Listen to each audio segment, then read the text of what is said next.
Ted Hughes said that the only capital he had for his work as an author was his own life.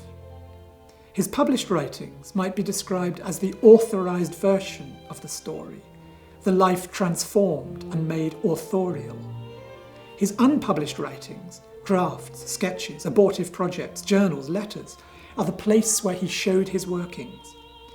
He kept them for posterity in their millions of words, most of which have now been made available to the public. The archive is where he is unauthored, turned back from famous poet, the title of one of his early poems, to mortal being.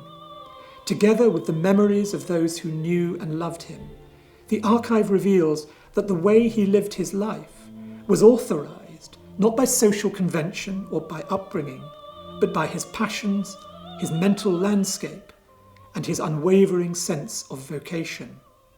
His was an unauthorized life, and so is my book.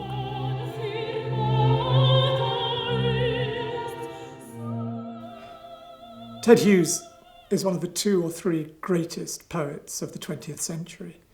So it was an extraordinary privilege to spend 5 years in the archives and reading all his work, writing the story of his life, and exploring how he transformed an amazing life, a controversial one, into an extraordinary body of poems, stories, and journals and letters as well. I don't think there's any better example of a body of work that shows us a literary genius in the process of creation.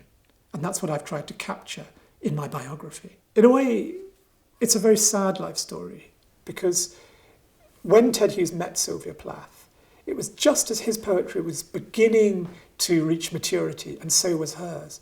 And through their loving, their living together, their working together, their sharing of their work, there was this explosion of creativity.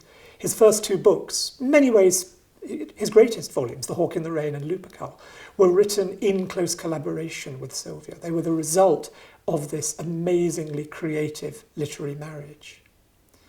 Ironically, Sylvia's work reached its highest pitch in the winter of 1962 to 63, after she and Ted had separated. And he was then in the extraordinary position of both being a poet himself, but also being the curator and the editor of his late wife's work.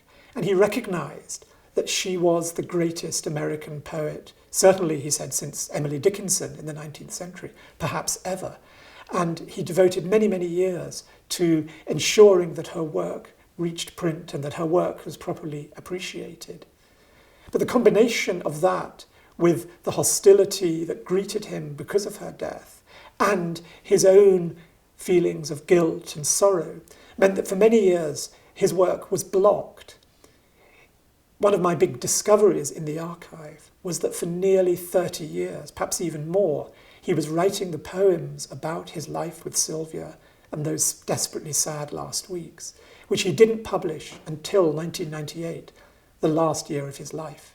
He published them as birthday letters, the fastest selling, biggest selling volume in the history of English poetry. But after he published them, he wrote this deeply poignant diary entry in which he says, "It's too late. I feel a great sense of liberation, and I feel that now my work can move to a new place. But for all those years in between, I was messing around in the foothills. I wasn't addressing the real thing. If only he had had the courage to publish the Sylvia poems earlier, who knows to what new horizon his own work would have developed. Too late, the saddest words in the English language. Within 8 months of publishing that collection, he was dead." The absolute central ambition of my book is to bring new readers to his work, to widen the audience for this extraordinary body of poetry and prose, to keep Ted Hughes's name and achievement alive for future generations.